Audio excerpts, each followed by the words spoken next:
Hey, everybody, welcome to Dear Asian Americans. I am your host, Jerry Wan. And the face that you see right next to me is somebody that I've been so excited to have this conversation with. You may not know his face, you may not know his name, but we have certainly seen his work, his passion through a number of different brands. The biggest name that Benny is associated with now is NextShark, which is a media company that we all rely on for Asian stories, positive Asian stories all around the world. It is an interesting time to be in the media business as an Asian American, as the voice of global Asians, as NextShark is. And so we want to learn a little bit about Benny, where he's from, what his background is, what motivated him to start a media company in the Asian space, what he saw that was missing in the landscape. And then, of course, we're going to talk plenty about the stuff that's going on, some amazing work, some really challenging yet amazingly helpful work that Benny and his team are doing, both in the podcast, in the Facebook, and the domains, the internet domain, to help us get through all this shit. And I promised my wife I wouldn't curse on the show, but it is pretty shitty. So, hey Benny, thanks for making time to join us on the show.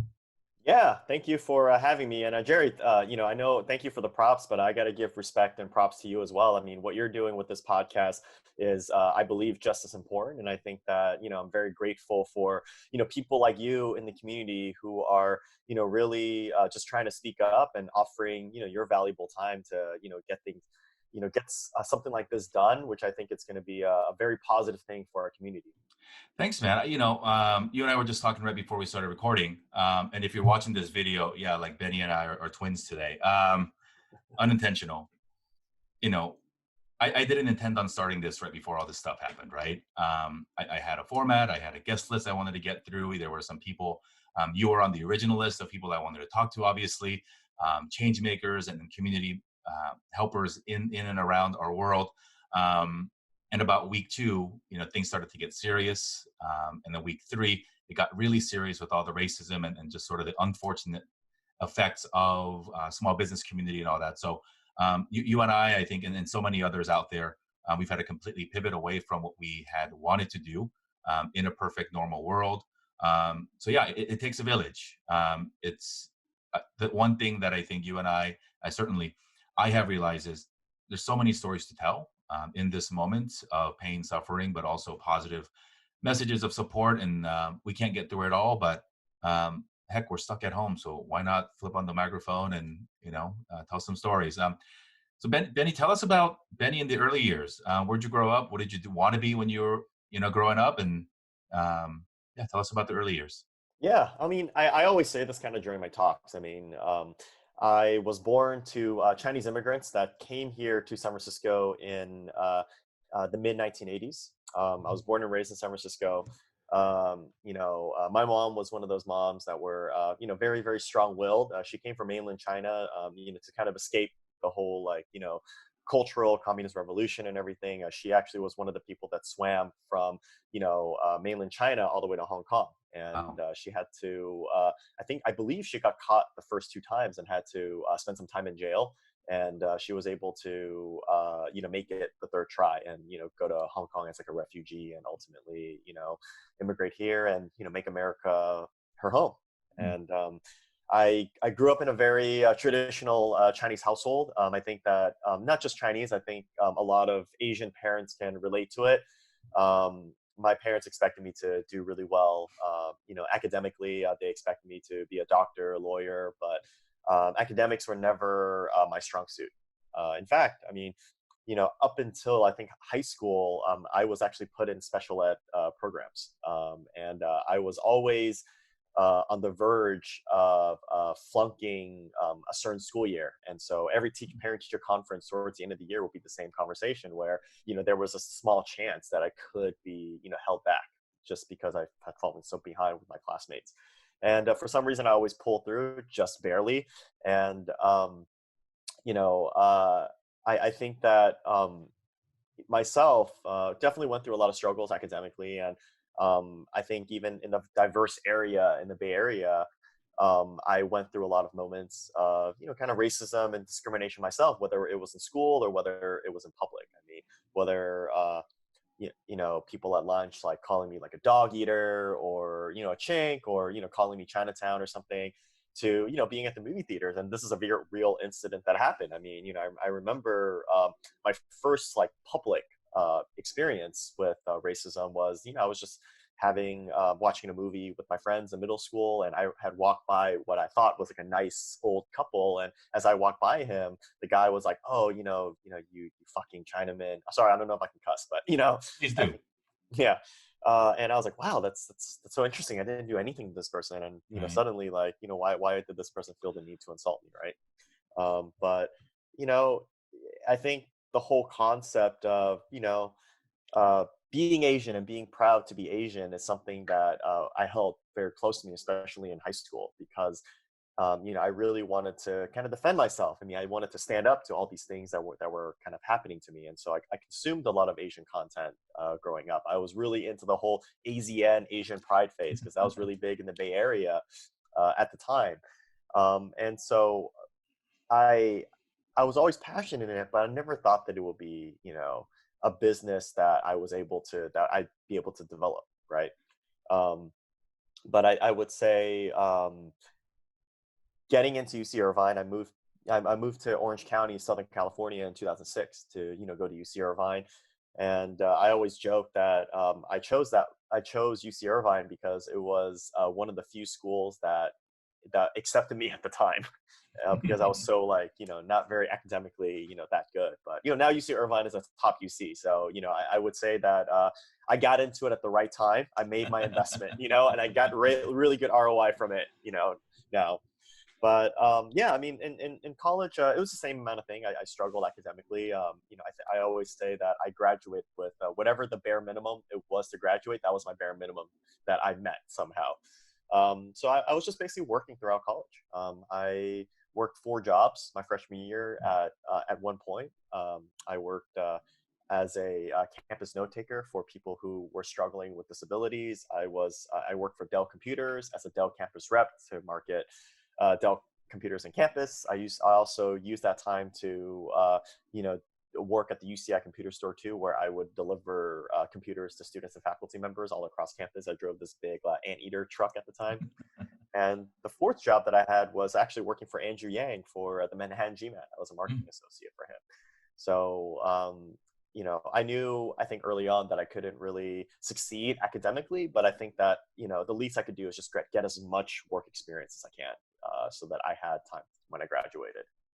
So what did you do right after school? Because it wasn't starting NextShark. You had a number of different, ideas, and you uh,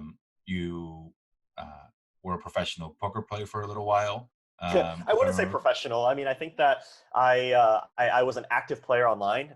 You know, I was one of those people that would, you know, I would play up to 24 tables at one time, but I was nowhere near like a very like, you know, like a super lucratively successful player. Like I made enough to buy my first car. Let's put it that way. That's You know, that's during better college. than most. Yeah, yeah, yeah. As you were navigating, college life and early career life, I guess it sounds like what I'm hearing is you sort of knew that you knew that you would eventually end up taking a non-academic path to success, because it wasn't just, something that you enjoyed, whether or not you were good at it, you just didn't feel that that was a sense.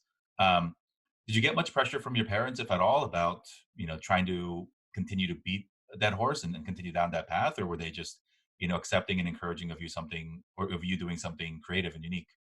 I think my parents just gave up on me as time went on. I mean, you know, they could tell that I wasn't really, they weren't really sure what I was going to be.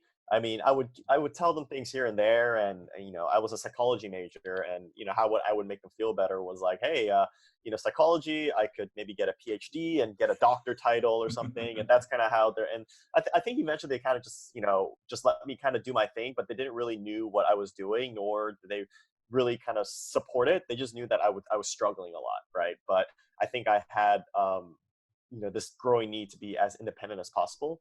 And you know, for me, like my motto was like, hey, I'm just not going to try to trouble my parents as little as possible. That was just pretty much like, and then that's why I worked so hard, you know, starting my freshman year, because I didn't want to depend on them, and I didn't really want to be that sort of burden to them, if that made sense.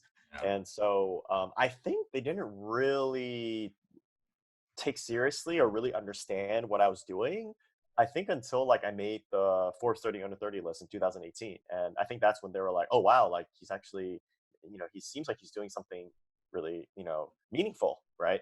And I was getting all this press written about me, and I think it wasn't legit until I got featured on like Chinese news, right? And I think when you're Korean, with Koreans it's the same thing. I think I heard from other people where it's like, yeah, my parents didn't really care what I did until I got on Korean news or I got on Asian news of some sort, right? It's So not real until you make some page of the Korea Times. yeah, And then they exactly. tell you weird stuff like, "Oh, I knew it all along," and Yeah. all the church moms chime in, but nothing until then. Yeah, it's really funny, and it's interesting because I think that my mom, I feel bad for her a little bit because like she was a part of this like really high achieving group of Asian moms, like her colleagues and everything, all right, and all of them would always like brag about like her son getting into this school and that school, and how successful they are academically, and my mom would be the one that had to kind of remain quiet because she didn't really know, there was nothing for her to really brag about me. But nowadays, like it's funny because those exact same like moms are asking my mom like, hey, do you think is it okay if my son passes his resume over to you or anything, or if you can make some introductions? And so I feel that my mom got the last laugh at the end of the day, so at least I was able to give her that gift, if anything. Sure, I think it's a testament to creatives who we as a community, and it's not just our parents, our peers do the same thing. You don't support your musician, your creative, your entrepreneurial friends through their struggle because you're going to grad school, you have a fancy job, but when they do make it, you're like, oh man, brother, I knew all along, or now I want to come work for you. Or you hear too many of those stories where the journey is not certainly as appreciated as the rewards that come with the perception of being successful. Um, Tell me about the early years of NextShark. Why the idea of? What was this the first Asian American media thing that you tried? And give us a little bit of context on the name too, because it's not a very Asian or Asian American name to begin with. Yeah, I think that for me, I always, my life has always been very, very organic. And I've never really, even though I set goals for myself, right? Like, for example, maybe I'm like, oh, I want this career, or I want to have X amount of money in my bank account by this year. But as I grew older, I think deep down, the way I articulate it is that, I think that I'm a type of person that really needs to have like meaning in the work that I do. Mm, Otherwise, like, I don't think I'm going to really give like my full efforts into it. Um, I did start a Asian focused blog like a long time ago. I think like maybe 2009, 2010, with two of my friends, Melly Lee and Julie Zahn. Melly is a prominent photographer in the Asian American space. I also have done a lot of projects with her. She's a partner at NextShark as well. And then Julie is a very seasoned actress now. That's been doing really, really well. And we started this blog called theotherasians.com back then, and that was basically just focused on profiling Asian Americans that were in non-stereotypical careers. And mm, naturally, we featured a lot of entrepreneurs, a lot of right. YouTubers, and a lot of influencers online at the time. And it did pretty well. I mean, but we didn't really look at it as a business venture. It was just more like something that we wanted to just provide for the community. And Mm, we never thought that we could build a business off of Asian American space or anything like that. And so through those networks that I built up, I met a lot of YouTubers. I started my first company, which was new media rockstars.com, back in the that's end of right. 2011. And we became the number one publication focused on covering digital celebrities and online celebrities. So not Asian focused at all, but we were very, very much on the cusp and on the cutting edge of following the rise of digital entertainment, the rise of platforms like Netflix, YouTube, and Hulu, right?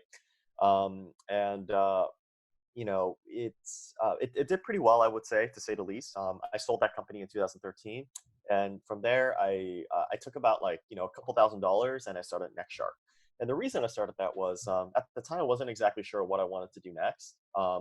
I I had a kind of like a passion for entrepreneurship and business, but I always noticed that a lot of business sites were more targeted towards the older audience, and I wanted something that was a little bit more fresh, more contemporary, and more targeted towards a younger demographic. And so NextShark at the time started off as a site on business and success targeting millennials.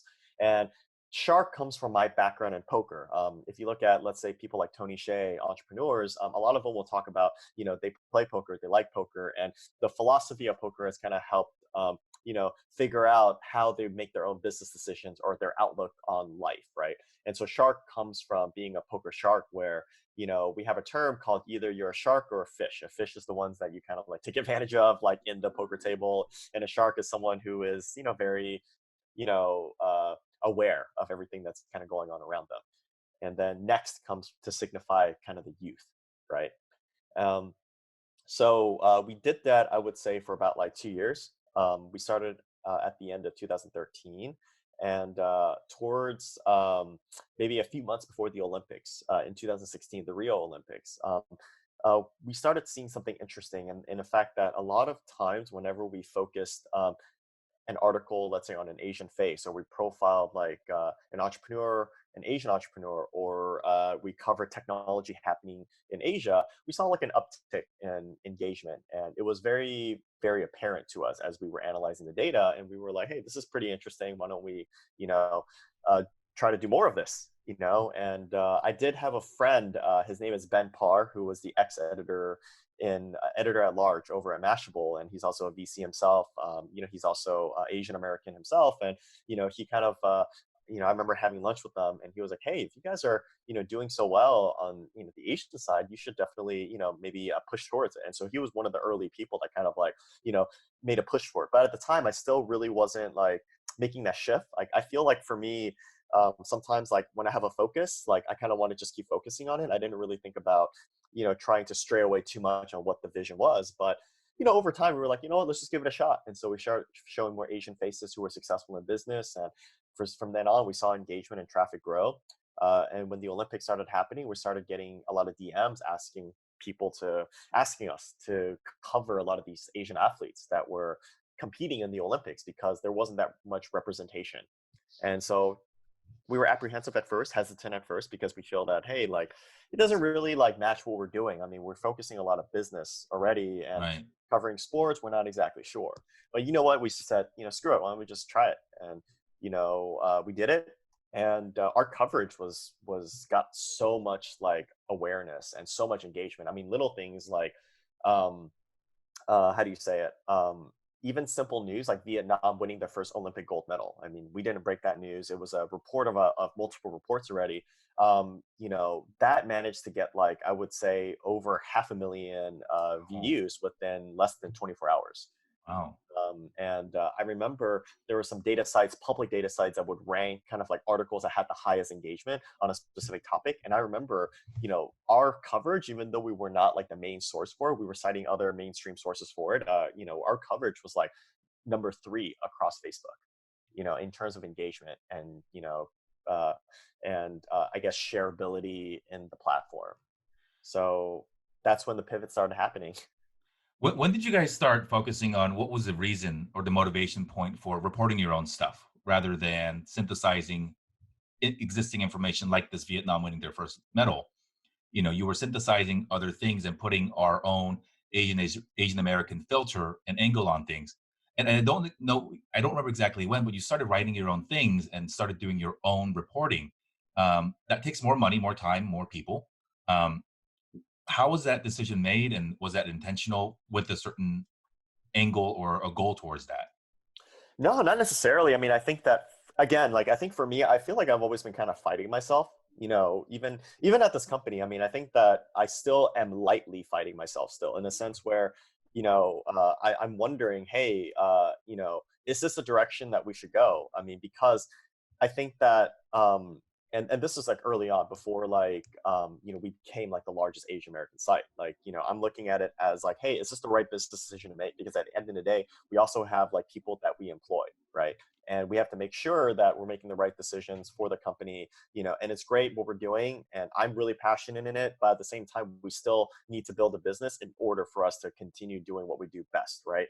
But I think it was a natural progress. I mean, we kept getting more DMs, and when we were covering sports, we weren't really covering too much about activism, but we started getting more and more DMs of people asking us, hey, like crimes against Asian Americans are some of the most underreported. And I think that what really brought us over the edge was, I think maybe in 2017, you remember the whole Dr. Dow scenario where Yeah, a Vietnamese American doctor was dragged off a United yeah. Airlines flight, Airline chip. Yeah. And again, it's the same thing. I mean, we weren't the first people to report on it, but a lot of people were asking us to report on it. And you know what? We did. And it completely blew up. I mean, same data company. I think we were ranked 3 or 4 throughout Mhm. all of Facebook on a report that wasn't even something that we broke, right? Yeah. And that one, like our coverage for that. I mean, to this day, I think it totals over like 5 to 7 million views, impressions across Yeah. like all our coverage of it, right? And and that has been very and I think from there we were like, you know what, like we should definitely pay more attention to this because like it seems like we're building quite a big following surrounding the subject. And I've always been passionate about this issue. And for me, I don't care at that point whether we're making a crap load of money off of this or not. It's one of those things where it's like, look, is this self-sustainable? Does this help employ Asian Americans or people passionate in Asian American issues and rights, and to give them jobs to be able to survive on reporting news like this to inform the community. I think that that became much more meaningful to me. And so even today, I mean, we're not exactly sure like where everything ends. All we know is like we focus on listening to the community as much as possible. We focus on trying to um, stay on top of what's happening in our community as much as possible.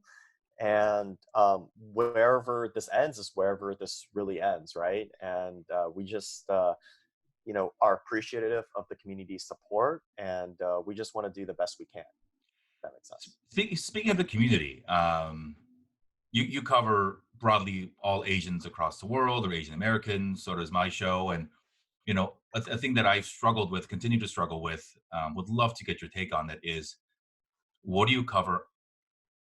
From a topic perspective, from a country perspective, language. You can't go everywhere that people ask you to go. Um, we'll bring this topic up again when we talk about actual current events, or actual happening things that you actually shared about on your Facebook wall today or yesterday. But in general, you don't, as a media and as a news source, or as a storyteller, you don't want to be reactionary to your audience and jumping in all sorts of different directions. Yet, if as you and I do, we want to be representative and be inclusive of everybody who identifies as Asian American. How do you, at the leadership level, decide, some stories to pick up, some stories that are better left untold, or, because this is an entire community effort, maybe there's somebody else from a different side or a different voice that is better equipped to do that? Because I can't imagine the things that you get asked to cover in your inbox from just about the tens of thousands, hundreds of thousands of people, who feel like, hey, I'm going to send Benny a DM and get an article for the one thing that I care about. Right. It's interesting. I mean, we get so many like DMs and we get so many emails a day, right? And for us, it's not so much that what we can and cannot cover. A lot of the times is, and this is this obviously this is kind of like a good problem to have, like as well, for us as a business in a sense, right? Is that we just get so much coverage, and we still have a very very small like uh, team here. And so unfortunately we kind of have to pick and choose, but I think we kind of just look at what the community is talking about and what is like really what is really important to them right now. And so obviously like we look at kind of like volume from different types of people, like the seriousness of the topic, Mm. is there any like sort of proof to verify that this sort of incident uh, occurred and everything. And so I think that is just more so being as careful as possible. And the bad part is we can't cover everything. And of course, like I think that there's been tons of important news that just because like, we just didn't have time to cover, we didn't have the resources to cover. And, and it's kind of a double-edged sword because like the question is, well, why don't you just hire more people? He's like, well, the thing is like, you know, we're a bootstrap startup, right? And we run this company on no outside funding, no business loans and everything. And the fact that we're here today is because we've been so smart with and so lean and so smart on our finances. We don't spend money on frivolous things that we don't think that, on luxuries that, we don't think it's going to have some sort of ROI for us, right? I very, I live very, very minimalistically, for myself. And I think that, being frugal and being smart with our finances is how we've been able to kind of sustain ourselves as we go forward. But I think that there's so many more stories to be told, and my only hope is that as we keep growing and as the ad dollars for Asian Americans come in bigger, we can start covering more news here and there. And because the Asian community is big. I mean, it's not just like you know Koreans, Chinese, like there's Indians, there's South Asians, there's so many people that have different types of cultures and identities that make up our diaspora, right? Sure. So I think that my only hope is that we can keep growing and employ like more and more people and to tell more diverse stories of Asian American Pacific Islanders and beyond that too.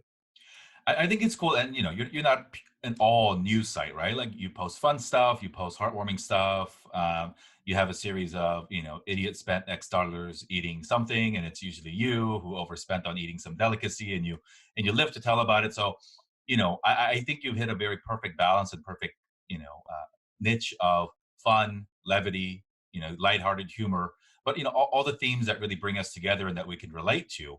Um, so before we talk about the last couple of weeks, I want to, if you could share a message to maybe some of our younger listeners who want to get into media. Right? It's media's hot, podcasts or everything is popular, right? And people are stuck at home, so like TikTok's blowing up and all these things.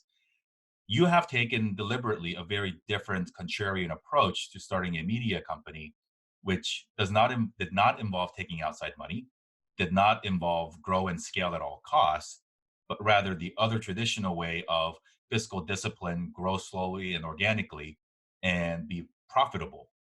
Um, what would you say to our younger friends, or even our peers in our age demographic that want to get into media now, or want to jump on some sort of trend? Yeah, I think that that's a good question. I think it doesn't just relate to people in media, and I think that I get this question a lot in the form of like, if I want to do something, where do I start, right? And I think that my advice has always been, if it's something you're passionate in, then you just do it, right? I mean, you don't need anybody else to really help to really. I mean, yeah, you do need help, but ultimately, I mean, if it's something you're passionate in, I mean, you do it by any means necessary, right? And on top of that, I think that you're always going to find reasons for things that you shouldn't do something, whether it's, oh, I don't have money, I don't have support, or I'm just one person, right? Right. Or I'm afraid to fail. That's really the main thing. I'm afraid to fail, so I need to save face. And so I think that what people forget is that before you succeed, you have to fail first, right? And that's a concept that's not foreign. That's not a new concept, right? Right. And so I think that whatever venture that you want to get into, I mean, if you think that this is something that you should pursue, then just get a launch. I mean, either two things can happen. Either it's going to be a success or it's going to be a lesson, right? Hmm. So you gain from it in Yeah. one way or another, right? Depending on how you look at it, right? So really, what do you have to lose, to be honest? I mean, myself, I mean, look at me, right? I mean, I was I almost flunked out of school so many times. I don't consider myself a very intelligent person, to be honest. um I don't consider myself as smarter than any of my other entrepreneur or leadership peers, right? I'm just a normal person that set out to try to do something and and listen and you know learn from my mistakes as I continue going, and I'm still learning from my mistakes. And I look at it as, like you said, at the end of the day, it's really about the journey, right? Because at the end of the day, even when you do reach the finish line, right, whatever your finish line is, that moment of glory only lasts very temporarily. I mean, I'll give you a real life example. I mean, you know, uh, for me, I think that when I made the Forbes 30 under 30 list, right? I mean, it's harder to get into that list than they say Harvard and Stanford put together or whatever that may be, right? That moment was just lasted for maybe like a day. It was great or whatever, but for the most part, I was thinking about how hard it took to get to this point, how much sacrifices my team had to make to get to this point, right? And so, um, speaking in the name of Kobe Bryant, right? I mean, it's about the journey, not Yeah. the finish line, right? So that's the philosophy that I live with, and that's the philosophy that I think I want to impart on the people who work with me, and also to all the listeners that are out there too. When is that proverbial finish line for NetShark? That's a good question. And so for me is like, I don't know where the finish line is. I'm just doing my best to enjoy the view and the scenery around me and to appreciate the things that are around me, good and bad, as the way I'm going to get there. And I don't think that you need to know what the finish line is, right? And to go even deeper, I mean, look at companies, right? Let's say from the perspective of entrepreneurship that have lasted for, let's say, decades, 50 to 100 years. There's a lot of companies out there that are very different from what they were before, right? Look at Lamborghini, for example, right? Lamborghini was a tractor company. Now they're an exotic car company, from tractor company, from a very, very different market, to now a tractor company dealing with, more high-end, workers and whatnot, right? And a lot of these companies that are out there, they had to adapt based on, what was around them and the Yeah. nature, kind of around them, right? And so I look at NextShark in the same way, right? And I think that I can say that because we don't have any investors, and that's the downside, in my opinion, to taking investors. Because when you take in investors, you have to, um, you know, give them an ROI in an X amount of time, Hmm. right? For me, all I got to make sure is that I keep my workers happy and that, they like to continue working here. And I feel that pleasing, making sure that my workers are taken care of is much more, valuable down the line than trying to please somebody that's just looking for an ROI at Sure. the end of the day, down to a monetary thing, Yeah. right? And and that's actually one of the main reasons why there's a lot of people that want to invest in NextShark. There's a lot. But I need the right people. Right. Your goal has to be, if your goal is like, oh my god, like, NextShark is the biggest like publication and Asians are growing, we're gonna make so much money. That's not the type of person that I want. The type of person I want on my team is like, yeah, I want business savvy people that are gonna scale their company up, but I also want the types of people that are gonna be like, look, like this is gonna really help our community down the line. And my ROI is also, being able to inspire that Asian American kid who's reading this article or who's watching online, that can be like, oh my god, like this person looks just like me. Sure. And I really aspire to be this person. Or the fact that, when my kids are reading this and he's getting bullied at school for his school lunch or whatever that may be, they have a place where it's like, hey, I'm not alone, Right. like, this is the way that I can deal with it. This is the way that other people before me has dealt with it, and this is the way that I can deal with it. That's how I measure ROI, not just like from a monetary perspective. Sure. And I think the lack of investors also gives you a ton of authenticity, freedom to cover what you want and say what you want about anybody. Because with money, things get murky, right? You may be nudged to not retract something you wrote that may be, not good for a friend of the investor or the investor themselves or anything. Um, but man, I think your legacy is so big right now, whether you want to admit it or not. You're as humble as they come, Benny. But in the millions, tens of millions, right? And that will grow. And we will never be able to quantify that. And I think that is awesome. It shouldn't be quantified. Even if NetShark stopped writing one more article, the impact of the things that have already been put into the atmosphere, into the universe, and in the all the stuff that it's inspired, I think is super cool. I myself have been inspired by what you guys have done, and just the consistency year after year, day after day of just you know there are days where like your articles are the only ones that are on my Facebook feed because there's that much good stuff, and that is awesome, right? And as the growing community of Asian American media, I don't know, cohort or whatever, it's so cool because just grow the damn pie. We're never gonna go hungry if we grow the pie. There's no cannibalism or you're doing something of what I'm doing. And I think you lead by example there, where you just we just gonna help everybody grow together. Um, so let's talk about the last 2 weeks. Actually, before you call in, I kind of wanted to say something very. I think that you touch on a really, really good point before we move on to Okay. the next one. Is that you know, I I think I've said this a little bit, but I don't know if I say it enough. Is that I have a lot of respect for the people that came before me, and I don't care like how Hmm. big they got or whoever it is. And the fact of the matter is, I'm here today because I was inspired by the people who came before me, and so people like, let's say, Angry Asian Man, to the family behind Corey Yam, to get Eric Nakamura from Giant Robot, to Jeff Yang of A Magazine. I mean, to Yoke Magazine. There's so many, Hyphen Mag. I mean, there's so many, Asian American media outlets that have been around before me, and that have really paved the way for us. And so, as much as like the reason why, like, I think there's a lot of positivity and like, what our team has built. But at the same time, I think that a lot of credit also has to go to the people, that also inspire people like me to start this going. And so that's why, like, when you ask me, hey, what is the end, what does the end look like for NextShark? And I look at it as, look, if this can be like, Asian BET or something, and we can grow, Asian BET, Asian Disney down the line, like, sure. I mean, I'm an entrepreneur at heart. If this can grow into that, amazing. That's great for me, and I'll do my best to continue continue benefiting the community as much as I can. But honestly, like, if this like somehow fizzles out, but it encourages the future generations to do it bigger and better than me, like, that's literally all I can hope for.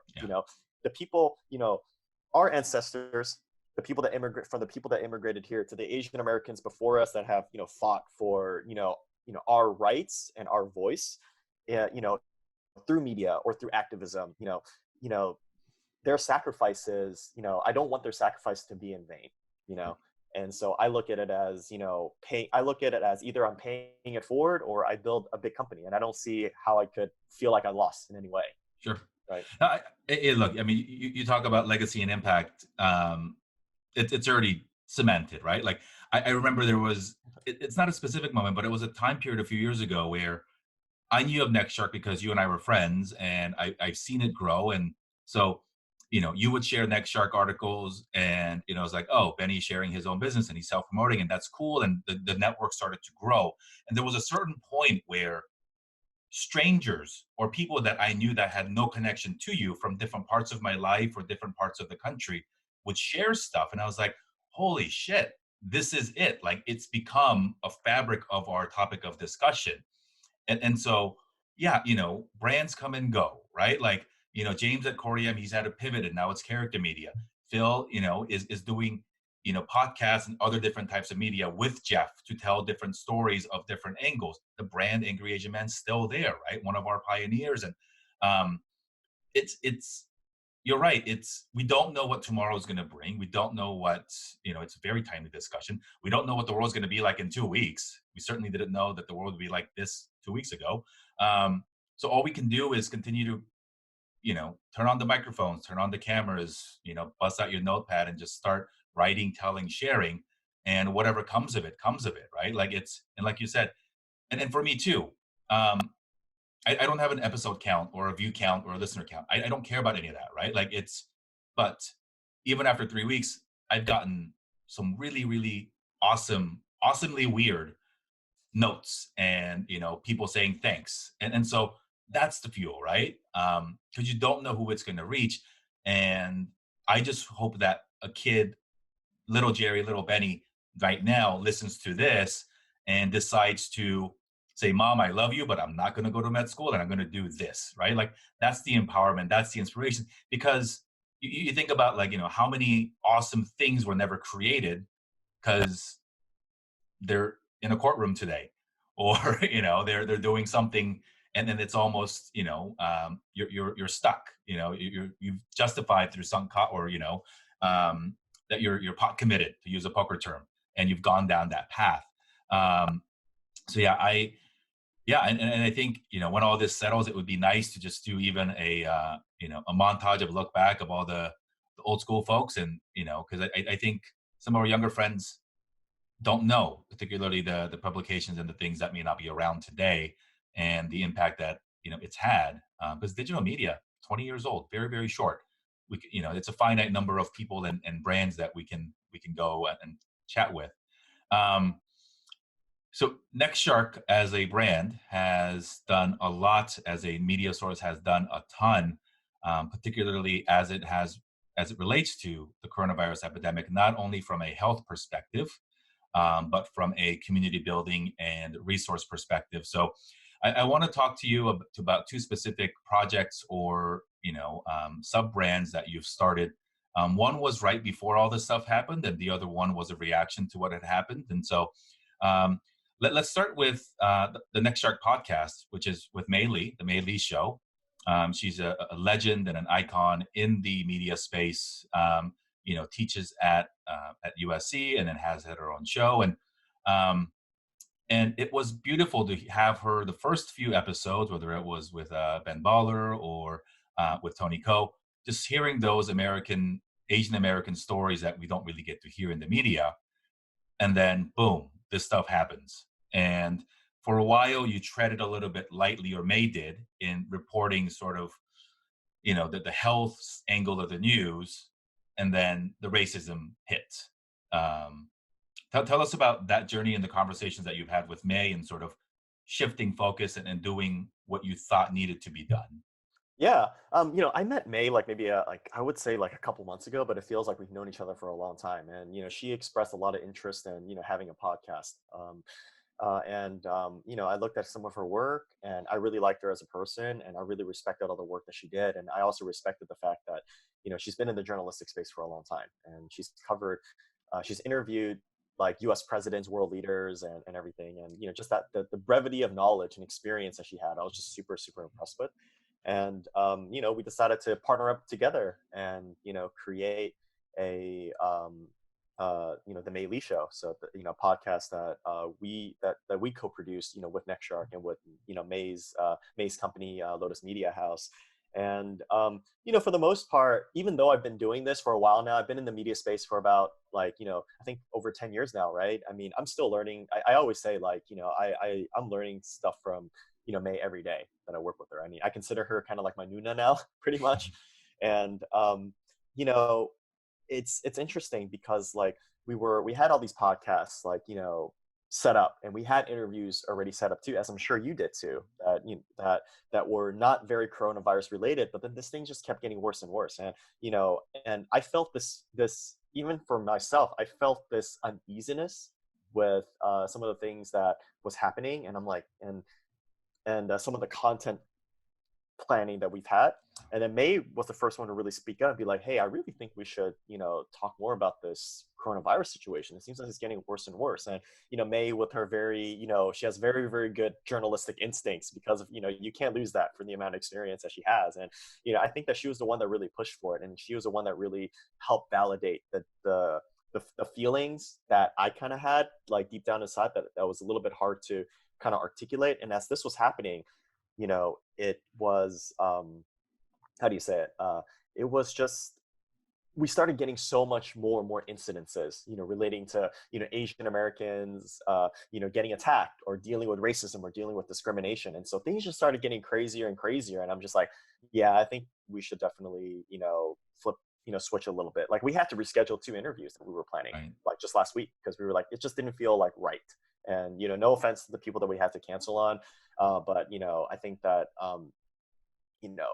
it was and even the people that we canceled, they understood too, and they're like, sure, no, we totally get it, right? Yeah. And so it's definitely something that has really rattled our community, and we think that is really, really important, for spaces like us and yours to cover it and to try to make sense of all of this madness that's happening. It's funny because I talk about this often with my friends.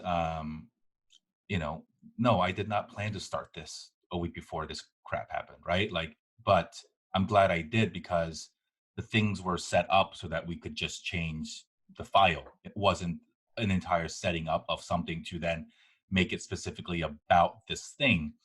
And so, yeah, I'm glad. It's, to be completely frank, it's a little bit of a weird feeling, right? To then almost be in the moment of reporting things and not sharing stories, which was the original intent.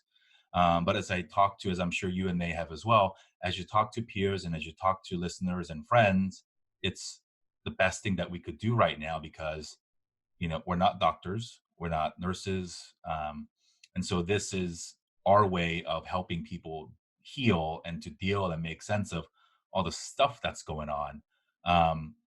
And so some obviously factual health related information, you've had doctors on the show, and just, I think those are super cool. An unfortunate dark part of what we have to talk about is the crimes, the verbal attacks, the anti-Asian rhetoric, and even the physical assaults that we have unfortunately had to witness. Um, some of us in person, some of us personally, and definitely through media, and it sucks. It breaks our hearts. And so as a reaction to that, you created a new Facebook group that went from, I think I was like person number 200 or 300. And yesterday I checked, it's like 12,000. Um, 10,000 now. it's crazy, right? Yeah, But going it fast. Yeah. speaks to the relevance and your, your foresight to create a forum that was specifically a topic driven one so that we could gather some of those voices. Um, Talk us through the motivation to start that, what you hope to have achieved, and are those discussions the ones that are happening in that group, and how do you moderate that? That's hard. That's a good question. I mean, I think that this is what we think. I never consider myself the voice of Asian Americans, and I don't want to be.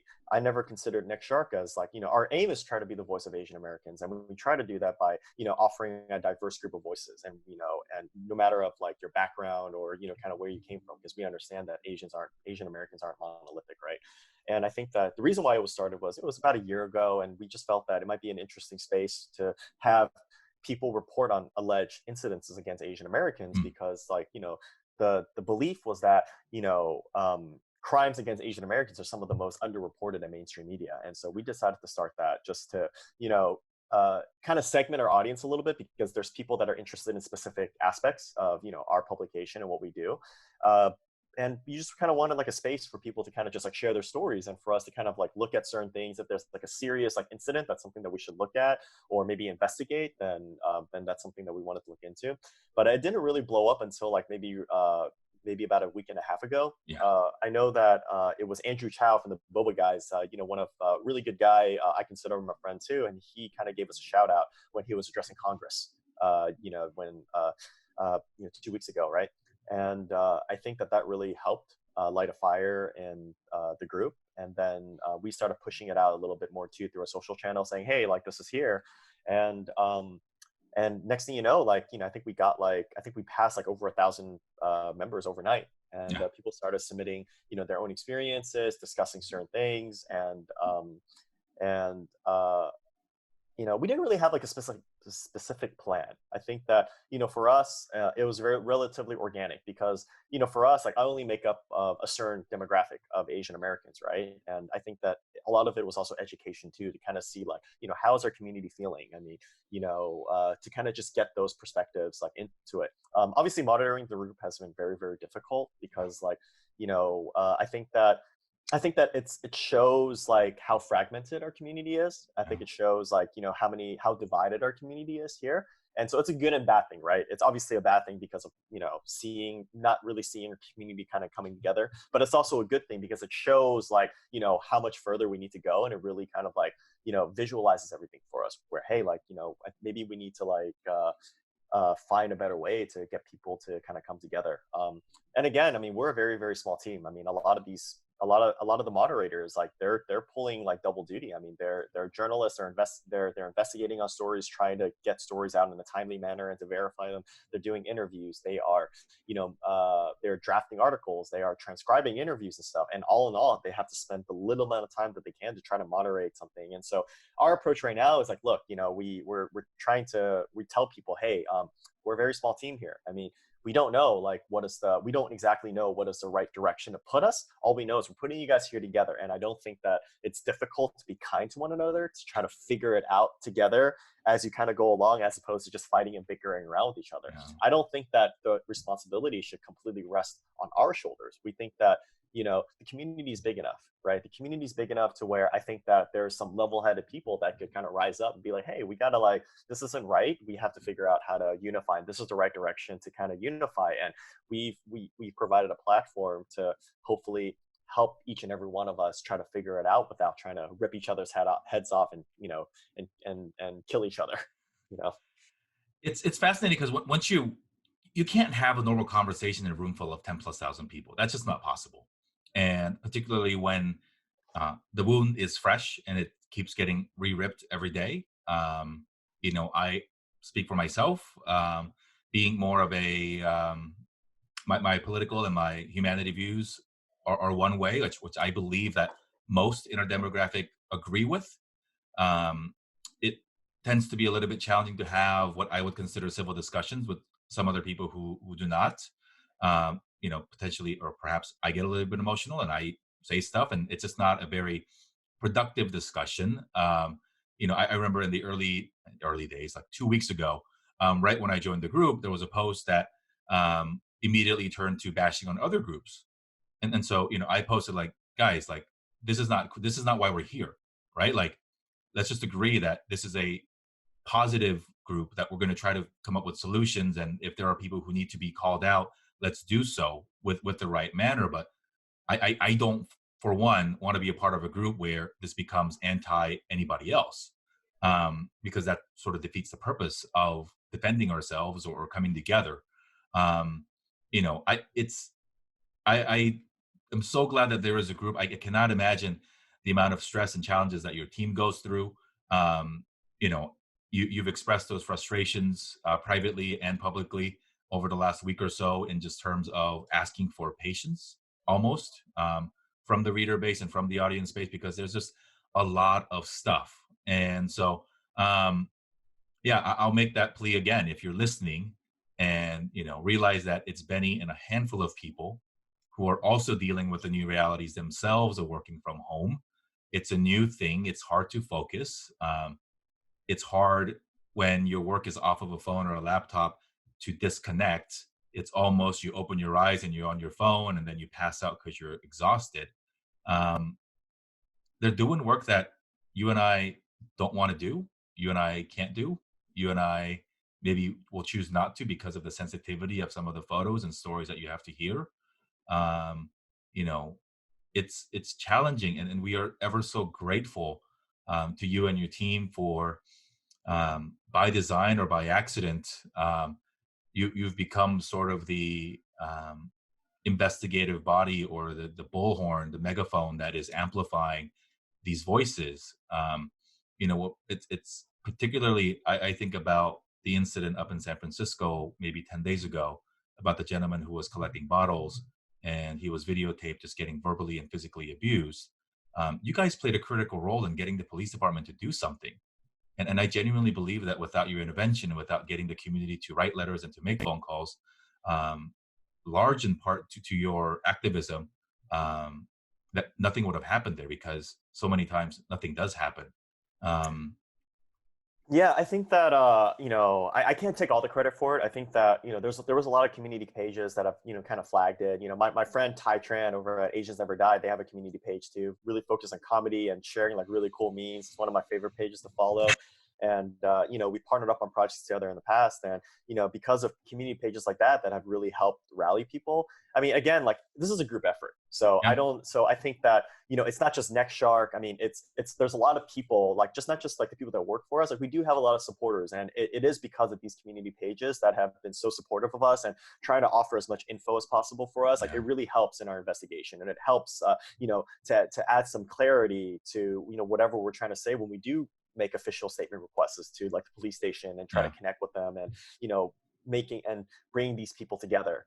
And so that's why, again, it's hard for me to take all the credit for it, and for our staff to take all the credit for it, because again, I mean, the community makes a big part in in our existence. And relating back to patience, yeah, I hope that the community is patient, because I know that there's a lot of frustrations. And I also want one point that I want to lay out is many of our writers and journalists, they could be making a lot more money doing other things. I mean, the Asian, even though like we're the largest and we reach millions upon millions, sometimes tens of million people a week, the our industry is still at its infancy. I mean, there isn't that much like advertising opportunities available for our demographic, even though we're really big. And so we're not like sitting here like rolling in cash, and we're there's a lot. If we wanted to make money, there's a lot of other things we could be doing to make money. Believe me, and and trust me, it's there's, as an entrepreneur, where I deal with where I work with a lot of other entrepreneurs and a lot of successful people. I mean, I can't count the amount of times that, people sit me down and they're like, "Hey, Benny, like you're so smart, talented. You have so many networks. Why are you wasting your time in the Asian American community? Like no one cares about it. It's not big enough. You could be making so much more money, doing this and that, and But I think for me, I look at it as, I think someone once told me, when they transitioned to the creative space, they said something like, "Hey, this is the least amount of money that I've made, but this is the most fulfilling that I've been." And I think that resonates with me so deeply at this point in time. And yeah, I'm just gonna keep going as much as long as I can keep going, and we'll see what happens. It's true. There are different ways to make money. People ask me all the time, most recently, and it's true. But I think for me, very similar to the thoughts that you shared, I talk to students in college now who are 15 to 20 years after me, and the discussions that they have in terms of career choice, identity, happiness, family are generally the same that my friends and I had 15 to 20 years ago. And so we look at how our community has changed, and a lot has changed, but the same community, social, family pressures that they feel to go down a very specific, narrow, defined path still exist. And I am genuinely concerned that if people like you and people like me don't step in to create dialogue around these topics, that my kids, who are 3 and 1 now, are still going to have some of those challenges in 15, 20 years when they're adolescents and entering adulthood. So it is almost an honor to carry the torch for the time being, to amplify our stories. And um, I get so many responses of nobody's ever asked me to tell my story. So even just that, telling a friend that their story matters, because it does matter. And there's some guy, some girl out there who's going to listen to her story and go, holy crap, I thought I was alone. So um, man, we can probably, you and I can probably do like one of those Andrew Yang signature 10-hour town halls and just take questions and talk about all the fun things. And I do really appreciate you for your time. Benny, I want to end the show in the same way that we end all of our shows here at the Dear Asian Americans, which is to go back to the title of the show and, express ourselves to the community in the form of a letter to us, for us, from us. Um, in whatever way, shape, or form you feel it is appropriate and would be impactful. So I will start us off and help us finish out the show. Dear Asian Americans. Huh. I know that there's a lot of fear, uncertainty happening around our community right now, and people have no idea, where it all ends from here. And I think people are, you know, not sure of what to do, and they fear for themselves and their family and everything. And all I gotta say is, I think that we'll be fine. And the reason why I think we'll be fine is, at some point in time, our ancestors, came here, you know, dealing with those same uncertainties, and a majority of their lives was living in uncertainty, whether it's from like a war-torn country or whether it's, certain challenges, escaping from something, to come here.